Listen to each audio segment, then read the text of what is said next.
আচ্ছা ভাইয়া, তোমরা তো পর্যায় সারণীর বিভিন্ন মৌলগুলো, গ্রুপের ভিত্তিক যে মৌলগুলো রয়েছে এগুলো তোমরা বিভিন্ন কৌশলে মনে রাখো। যেমন হেলিনাকে আহ, রুবি নিবে ফ্রান্সে, ঠিক আছে। তারপর বেটা মাঙ্গে কার স্কুটার বাপ রাজি। তো এভাবে তোমরা মৌলগুলো মনে রাখো। কিন্তু এগুলোর যে পারমাণবিক সংখ্যা, এটা কি জানো? এগুলো পারমাণবিক সংখ্যা তোমরা চাইলে খুব সহজে মনে রাখতে পারো, শুধুমাত্র একটা সংখ্যা মনে রাখে। দেখো এখানে আমি সংখ্যাটা লিখে রাখছি 288 18 18 32 32। তোমরা যদি এই সংখ্যাটা মনে রাখো তাহলে খুব সহজেই তোমরা এই মৌলগুলোর পারমাণবিক সংখ্যা খুব সহজেই বের করে ফেলতে পারবে। ঠিক আছে, একটা দেখা যাক।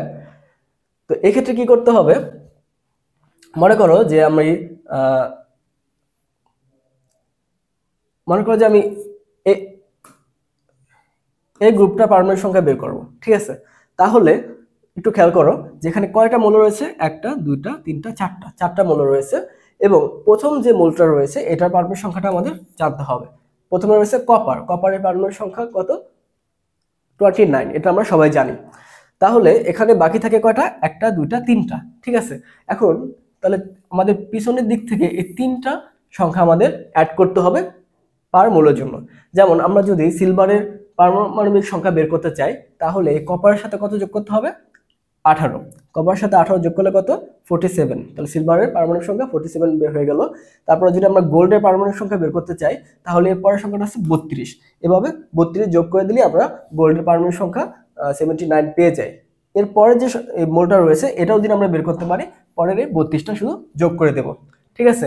এভাবে আমরা সবগুলো মোলের পারমাণবিক সংখ্যা বের করে ফেলতে পারবো। এরপর আমরা আরেকটা দেখি, যেমন আমরা হ্যালোজেন গ্রুপটা দেখি। হ্যালোজেন গ্রুপে পারমাণবিক সংখ্যাগুলো আমরা খুব সহজে বের করতে পারি। যেমন প্রথমে দেখে নেই যে গ্রুপে কয়টি মৌল রয়েছে। তো হ্যালোজেন গ্রুপে রয়েছে একটা দুইটা তিনটা চারটা পাঁচটা ছয়টা, তো ছয়টা মৌল রয়েছে। তাহলে আমরা কয়টা নেব এখান থেকে? আমরা জানি যে প্রথম যেই মৌলটা রয়েছে এটার পারমাণবিক সংখ্যা আমাদের জানতে হবে। তা ফ্লোরিনের পারমাণবিক সংখ্যা কত? 9। তো বাকি আছে কয়টা? একটা দুইটা তিনটা চারটা পাঁচটা। তাহলে পাঁচটা মৌলের পারমাণবিক সংখ্যা জানতে হবে। তাহলে আমরা পিছন থেকে পাঁচটা নেব, একটা দুইটা তিনটা চারটা পাঁচটা। তাহলে 8 পর্যন্ত আমাদের অ্যাড করতে হবে পরবর্তীতে। তাহলে ফ্লোরিনের 9 এর সাথে আমাদের কত অ্যাড করতে হবে? 8 অ্যাড করতে হবে। যদি আমরা 8 অ্যাড করি তাহলে কত হয়? ক্লোরিনের পারমাণবিক সংখ্যা 9 এর সাথে 8 যোগ করলে হয় 17, ঠিক আছে। এরপরে আমরা যদি ব্রোমিনের পারমাণবিক সংখ্যা বের করতে চাই তাহলে পরে আমাদের যোগ করতে হবে 18, ঠিক আছে। তাহলে ক্লোরিনের যে 17 রয়েছে এটার সাথে যদি আমরা 18 অ্যাড করি তাহলে আমরা পাই কত? 13.5। তাহলে ব্রোমিনের পারমাণবিক সংখ্যা হচ্ছে 13.5। এভাবে চাইলে আমরা আয়োডিনের পারমাণবিক সংখ্যা বের করতে পারি। এরপরে যে সংখ্যাটা রয়েছে এর সাথে আমরা আবার 18 যোগ করে দেবো। 18 যোগ করলে হয়ে যায় 53 আয়োডিন পারমাণবিক সংখ্যা।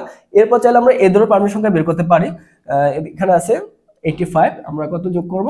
এখান থেকে 32, 85 হয়ে যাবে। এরপর পরেরটা যদি আমরা বের করতে চাই 85 এর সাথে আমরা এই 32 যোগ করে দিলে আমাদের পারমাণবিক সংখ্যা সহজেই বের হয়ে যাবে। একটু ব্যতিক্রম রয়েছে, সেটা হচ্ছে আমাদের এই গ্রুপ 1 এবং গ্রুপ 2, ঠিক আছে। এক্ষেত্রে আমরা কি করব? এক্ষেত্রে আমরা এই লাস্টের যে 32টা রয়েছে এটা আমরা কেটে দেব, ঠিক আছে। লাস্টের 32টা কেটে দিয়ে আমরা তারপর হিসাব করব, তাহলে আমাদের হয়ে যাবে।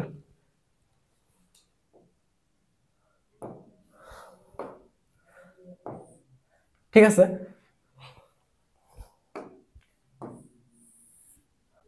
আচ্ছা দেখো তাহলে এখানে কয়টা মৌল রয়েছে গ্রুপ 1 এর ক্ষেত্রে? হাইড্রোজেন, আমরা জানি যে হাইড্রোজেনের পারমাণবিক সংখ্যা 1, প্রথমটা জানি।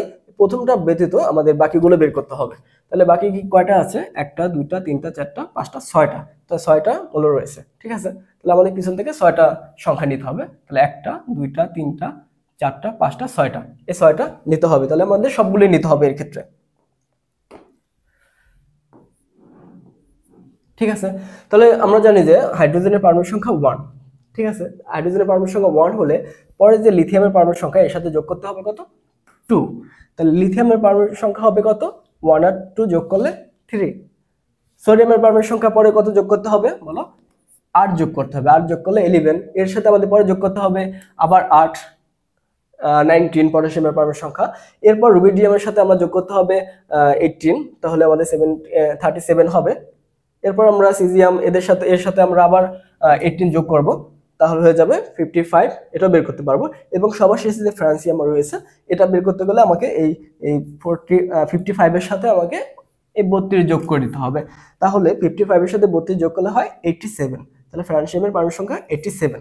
ঠিক আছে, ঠিক একইভাবে গ্রুপ 2 এর পারমাণবিক সংখ্যা আমরা এভাবে বের করতে পারি। ঠিক আছে, এই দুইটা একটু আলাদাভাবে বের করে নিবা। আর বাকিগুলো তোমরা যদি বের করতে চাও তাহলে এখানে আরেকটা এক্সট্রা 32 অ্যাড করে তারপর তোমরা হিসাব করবা। ঠিক আছে, তাহলে এভাবে তোমরা খুব সহজেই পারমাণবিক সংখ্যাগুলো বের করে নিতে পারো।